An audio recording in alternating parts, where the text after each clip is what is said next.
녹색 환경관의 아름다운 식물들 사이에 입구에서부터 서 있던 낯선 기념비 하나가 눈에 들어왔습니다. 아이들과 함께 방문한 학도이용군 기념비.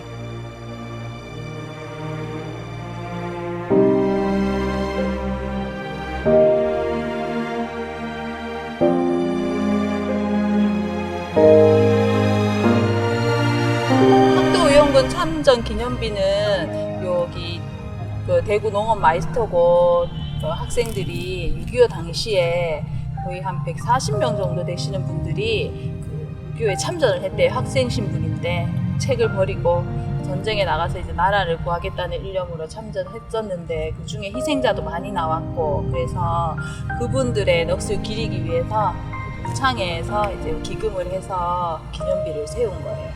근데 6.25 전쟁 당시에 거의 2만 명이 넘는 학생들이 전쟁에 같이 동참을 했고, 그리고 뭐 많이 희생되었고, 대구 지역에서도 거의 한 2,000명 넘는 분들이 전쟁에 참여했다고 알려져 있어요. 그런데 참여한 사람, 명단에 있는 사람은 2,000명이지만 이름 없이 또 나가서 참여한 사람도 훨씬 많을 것 같아요.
이름은 정연식 이거요.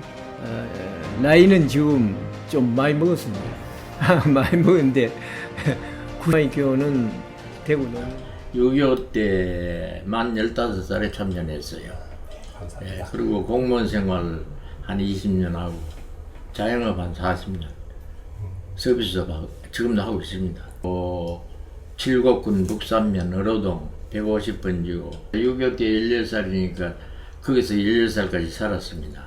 살다가 6.25 나던 해 대구공업중학교 3학년에 대구로 필요나가지고 학도의용군에 자원이 있대. 아유, 그때는 뭐 북년등어만지 그야말로 대구 북구에 이민군 박격포가 침산동에 떨어질 때라요. 그래 다 이북 사람들이 점령하고 우리가 남은 건 대구하고 부산밖에 없었어요. 그리고 그때 학도의용군에 16살, 만 15살에 미나카이라고 되고 있어요. 일본 말인데 일본 사람들 백화점이라 거기서 입대했어요. 자원 입대. 마음은 뭐 큰 무슨 마음이라기보다 우선 뭐 전쟁이 났으니까 군대 입대해야 되겠다는 의무감하고, 또 학생은 공부를 해야 되는데 나라가 위급하니까 펜 대신에 총을 들었다. 농림학교 다닐 때 사변이 났기 때문에 참전하고 그 다음에 돌아와서 경북대학교에 입학해가지고 졸업하고, 그때 학제가 복잡했어요. 네. 뭐 5년제 있고 6년제 있고 이런데 내가 5학년에 있을 때 사변이 났어요. 그럼 그때가 몇 그러니까 나이가 18세나 뭐 한 고등이 돼서 이렇게 그만두고 학업을 그만두고 그래서 군대에 이제 지원 입대를 했지요. 지원 입대는 공군에 갔습니다. 공군 사병으로. 공군 사병으로. 갑자기 이제 북한 그 1950년 그 6월 25일 날 북한군이 쳐들어왔기 때문에 우리나라가 어떻게 보면은 좀 군비라든가 군대 훈련이라든가 이런 게 상당히 뒤떨어져 있었어요. 북한보다 뭐. 그러니까 그 당시에 이제 국제 정세라든가 이런 걸 우리가 좀 보면은 이 냉전 시대입니다. 한마디로. 그러니까 그 소련과 중국, 소련을 중심으로 해서 많은 공산 국가가 그 밑에 이제 종주국, 그러니까 종주국이 소련이고 종속국이 다른 공산 국가들, 구라파 여러 나라하고 이런 나라들이 공산 국가가 있었고 미국을 위시한 자유진영 이래 가지고 심대하게 이 대결이 돼 있습니다. 근데 대결이 돼 있었는데 그 말하자면은 한반도가 일종의 전쟁의 전초기지. 그냥 북한하고 남한하고 이 쳐들어왔으니까 그것도 일요일 날 아닙니까?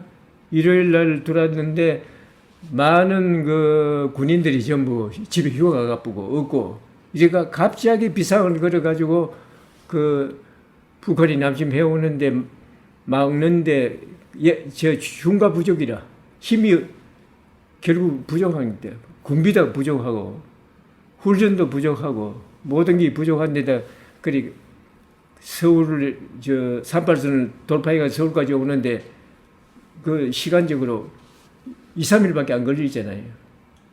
그러니까 서울을 갖다가 방위를 하는데 조직적으로 방위를 못했어요. 못하고 자꾸 그래 밀리니까 한강을 이제 그 폭파하고 빨리 못 이루도록 폭파하고 그 이승만 대통령은 이제 그 저 서울을 포기하고 그 부산으로 갔잖아요. 그래 부산에 천도를 했는데 그러니까 이 뭐 국가가 굉장한 위기에 처해 있으니죠.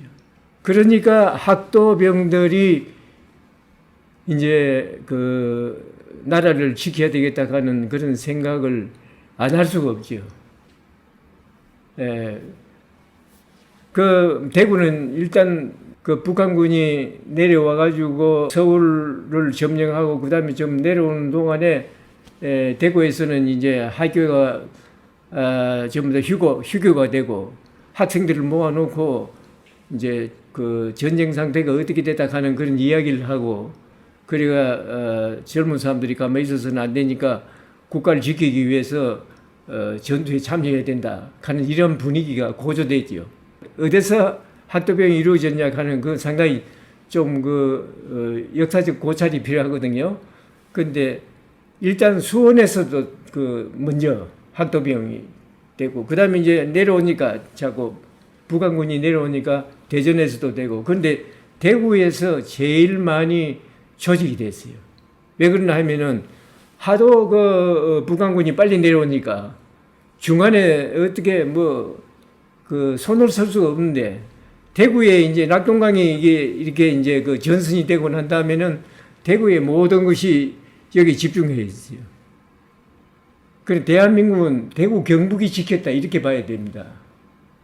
이거 만약 여기에서 그 방해선이 뚫리고 그랬다면은 일단 대한민국 정부는 소멸됐기나 안 그러면은 아마 정부가 제주도로 갔기나 안 그러면 일본에 가서 그 망명 정부를 세워야 되겠기나 아마 이런 일이 생기지 않았나 이렇게 생각하는 애국심 그런 게죠. 어떤 조건이 있다든가 무슨 뭐 별다른 그런 게 없어요. 아주 순수한 마음으로 나 우리나라는 우리가 지켜야 된다 하는 이런 생각에서 학도 이용군 모집하는 데 가기도 하고 이제 이렇게 해서 각자 사정이 있어가지고 조금씩 차이가 있죠. 일찍 간 사람도 있고 늦게 간 사람도 있고 그랬는데 대구에서 제일 많이 갔어요.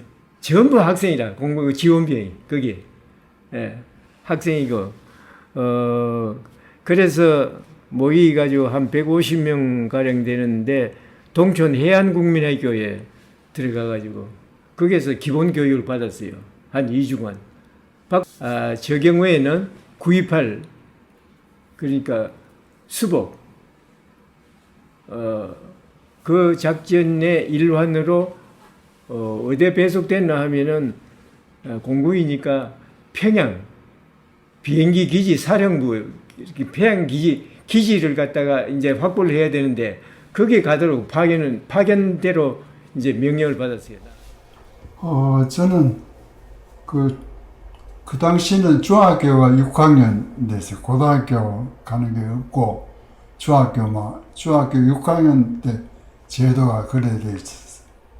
내가 6학년 올라가자마자 6.25 사변이 났습니다. 6.25 사변이 6월 25일 날입니까? 근데 4월 달에 올라갔는데 고등학교 지금 말하면 이부에서 막 천일이 오니까 그래요 뭐 청년들이 막 길에서 뭐 참 소집대 가는 사람도 있고 이랬는데 우리는 학도 이용군으로 학교에 추천받아가 막 그래 이제 군에 돼. 네, 어떤 마음을 가지고 이렇게 참여하게 되셨습니까? 그때는 뭐 나라가 망할 정도로 뭐 저수서 밀려오니까 그때 누구나 그 청년들이 말이죠. 그 나가서 그걸 막고 싸워야 안 되겠나 이런 생각을 가지고 있었습니다. 지금 군대하고는 비교할 수가 없어요. 보급품이 없고 제일 답답한 게 통신입니다. 통신하는 방법이 없어요. 일단 떠나고 나면은 본부하고 통신이 연락이 안 되는 거예요. 예. 뭐 전선을 깔 수도 없는 기고 요즘 같으면 휴대폰 가지고 어디든지 불러낼 수도 있고 그런데 그런 게 안 돼요. 정세가 이제 많이 바뀌니까 어떻게 됐노 하면은 학교에 다니다가 군대에 왔는 공군에 왔는 그래서 학형 복귀 제대로 내가 제대로 했어요. 근데 토탈 얼마나 있었냐면 2년 10개월이나 있어요. 세월이 얼마나 흘렀는지. 거의 이 전쟁 기간 거의 다 있었는 거하고 비슷한 네? 거네요. 전쟁 기간 다 있었는 거하고. 그렇지, 그렇죠. 그 다음에 이제 제일 그 중에 우리가 기억될 만한 큰 싸움은 뭐 하면은 174 작전이라 그래가지고 174 174 명령 호수예요 이게. 174 작전이라 그래가지고 포항 전투에 거기에 학도병이 많이 투입됐어요. 예, 대구 지방에서 말하자면 모집있는 학도병 거기 투입돼가지고 거기는 실제 전투도 하고 상당히 희생자가 많았습니다. 총을 들었다. 이거 옷차림은 행편없었지. 우리 이제 유격대라고 저 후방에 들어가서 저 후방을 교란하는 거라. 말하자면 영덕이 그때는 인민군 수중에 있었거든.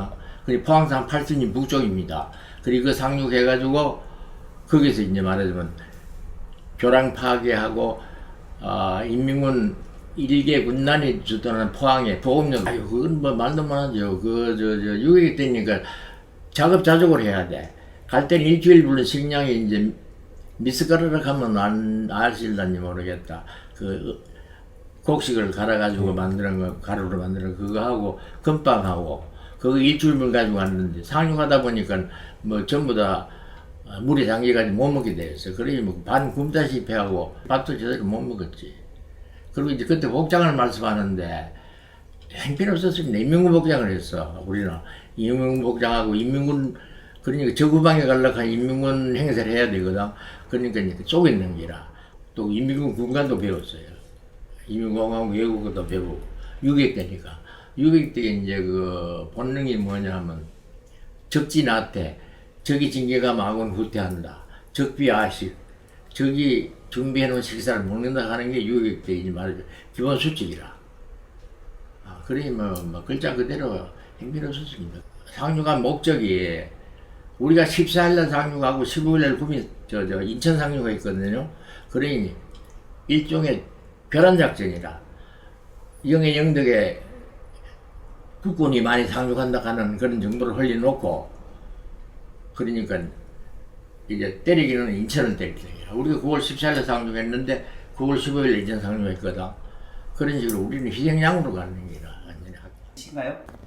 특별하게 기억에 남는 거는 우리가 밀려가지고 인민군이 밀려가 우리가 전선이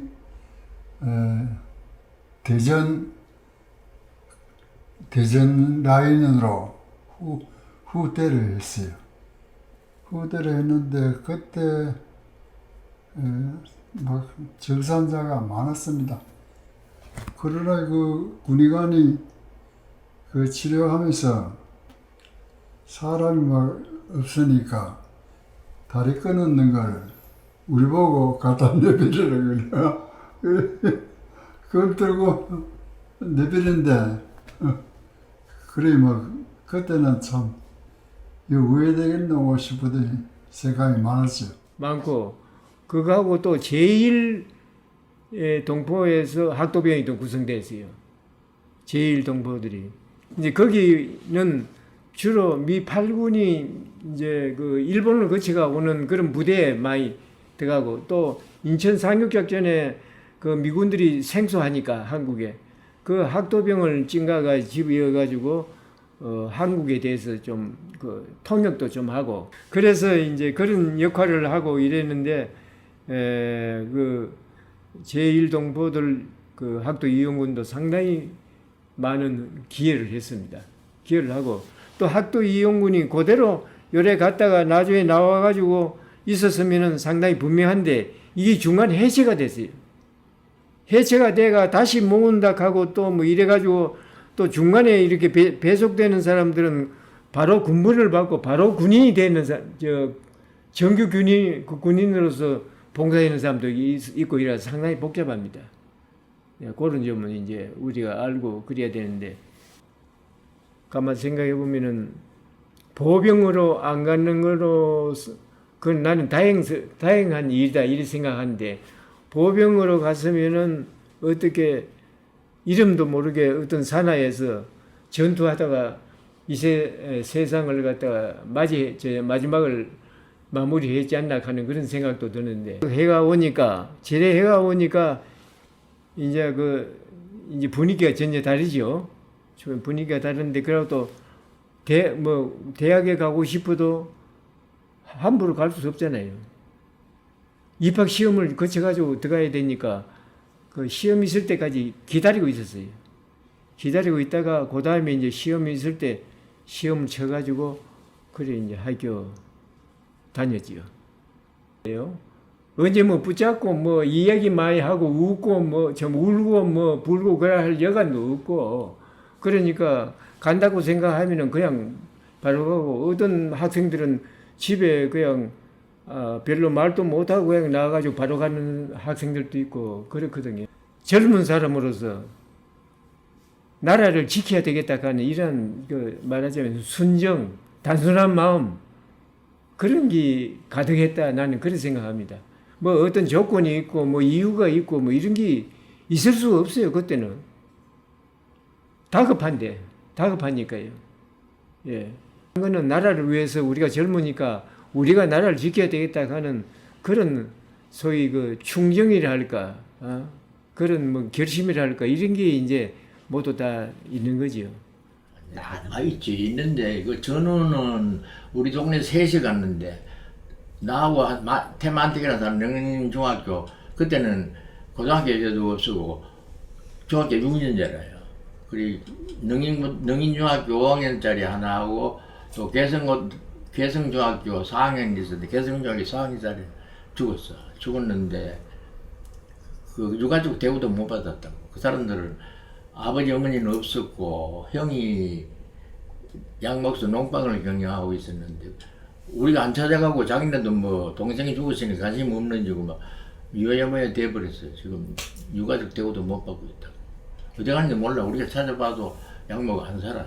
아는 분도 같이 들어가셨나요? 그렇죠. 대구에서 한 30명 늘 모였습니다. 늘 모이는데 1년에 한두 번 모이는 게 아니라 매달 모였어요. 매달. 이제 공군 사병 7기라 그래가지고 매달 7일 날 모이거든요.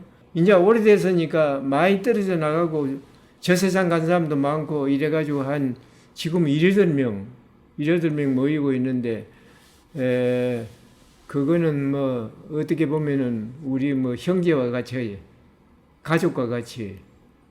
근데 그 밑바탕에는 우리가 목숨을 내놓고 같이 전장에 갔다.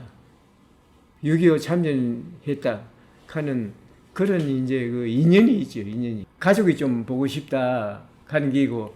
근데 그 이야기를 안 했는데 대구에까지 왔을 때, 북한에서 대구에 왔을 때, 대구에서 그때 이제 우리 그 가는 사람들 여유 시간을 줬어요. 집에 갔다 올 사람을 갔다 오라 이래가지고 2, 3일씩 여가를 줬는데 내가 집에 갔거든요. 집에 가니까 한 6, 7개월 동안에 아무런 연락을 할 방법이 없어요. 편지도 없고, 물론 이 통신, 전화 뭐 이런 거는 절대 안 되고, 누구를 뭐 아는 사람 만나야 뭐 소식을 전하라 그럴 거 아닙니까? 그러니까 집에 가니까 내가 이 세상 사람 아니라 그런 걸 생각하고, 전부 다 깜짝 놀라고, 눈물부터 먼저 흘려. 어르신도 가족이. 어르신도 그 부모님 뵀으니까 되게 좋으셨겠네요. 평화적인 방법으로 해결하고, 그러고 또 우리가 말하자면은 6.25 전쟁 때 민간인이 희생된 숫자가 있습니까? 그 많은 사람들이 희생되고, 또 그 가운데 가족을 잃고, 이런 그 비참한 얘기를 갖다가 우리가 결국은 잊어서는 안 돼야죠. 사람 없는 학생이 없고 국민이 없잖아요, 그죠? 그러니 지금 만일에 제2 6.25가 터진다면 지금 학생들 각오하고 호흡 정신을 가져야 돼. 나라 없으면 아무것도 없잖아요. 그러니 지금 뭐 후배들한테 이야기하고 싶은 것은 우선 가족도 중요하지만 나라가 먼저다. 나라가 없으면 가족이 없잖아요. 그러니까 만일에 전쟁이 난다면 또 우리와 같이 총대를 매는 게 국민으로서 학생으로서 당연한 의미로 생각합니다. 살아나간다 하는 개인 굉장히 귀중하지요. 존재고 우리 가족이 귀한 존재지요. 내 가까운. 그 다음에 내 친구, 내 선생, 내 동창. 그러면 어됩니까 이거. 자꾸 그렇게 퍼져나가면은 우리 사회가 전부 다 귀한 거 아닙니까? 그런데 민주주의 사회라고 하는 것은 내 원체와 귀해가 안 되거든요. 그러니까 여러 사람하고 내가 귀하면 상대방도 귀하고, 내가 어디가 대우를 받고 싶으면 내가 상대방에 대해서 대우를 해주고, 이렇게 해야 되는 게 이 민주주의 사회입니다. 그래서 우리 젊은 학생들도 그런 거를 잘 이해를 하고, 그래서 좀 나라가 잘 이렇게 말하자면 따뜻하게 서로가 서로를 정말 형제같이 생각하고, 그러면서 전체가 모이면 힘을 합해가지고 자꾸 성화해가지고 발전해 나가는 이런 그런 교육을 받아야 되겠나 생각합니다. 다시 이런 일이 생기면 안 되지만, 이제 다시 어르신이 학창시절을 갔는데 또 이제 전쟁이 이렇게 터졌다. 그러면 어르신은 그전처럼 똑같은 마음을 가지고 이 참여를 하실 생각은 있으신가요? 네, 있습니다. 와, 정말 대단하시네요. 그렇게 이렇게 솔직히 전쟁하면 고생을 하시잖아요. 와, 그런데도 또 참여를 하시겠다니, 와, 정말 대단하시네요. 참 해야지요. 국민으로서는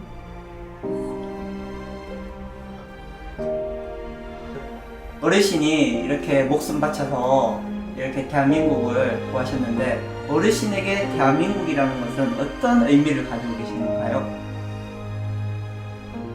그거는 뭐 조국이죠. 말하자면 우리들 선조가 쭉 내려왔던 조국이 그야말로 가장 소중한 거 아닙니까?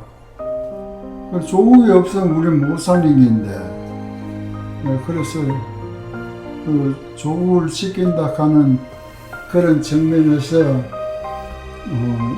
나는 생각을 그래 하는데, 저도 내년이면 중학생이 되는데 중학생들이 책가방 대신 총을 들고 전쟁터에 나갔다고 생각하니 매우 놀랍고 마음이 아팠습니다.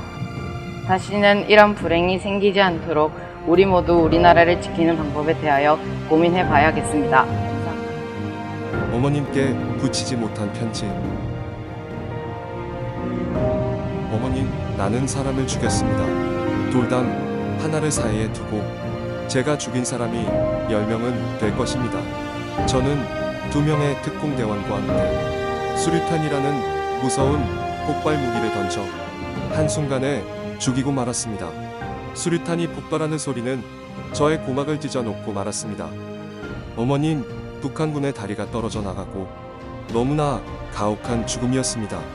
아무리 적이었지만 그들도 사람이라고 생각하니, 더욱이 같은 언어와 같은 피를 나눈 동족이라고 생각하니 가슴이 답답하고 무겁습니다. 어머님, 전쟁은 왜 해야 하나요? 이 복잡하고 괴로운 심정을 어머님께 알려드려야 내 마음이 가라앉을 것 같습니다. 저는 무서운 생각이 듭니다. 어서 전쟁이 끝나고 어머니 하고 부르며 어머님 품에 털썩 안기고 싶습니다. 어제는 내복을 제 손으로 빨아입었습니다. 저는 그 내복을 갈아입으면서 왜 수의를 문득 생각했는지 모릅니다. 죽은 사람에게 갈아입히는 수의 말입니다. 어쩌면 제가 오늘 죽을지도 모릅니다. 꼭 살아서 가겠습니다. 문득 상추쌈이 먹고 싶습니다. 찬 옹달샘에서 이가 시리도록 차가운 냉수를 한없이 마시고 싶습니다. 놈들이 다시 다가오는 것 같습니다. 어머니, 안녕, 안녕. 안녕은 아닙니다. 다시 쓸 테니까요.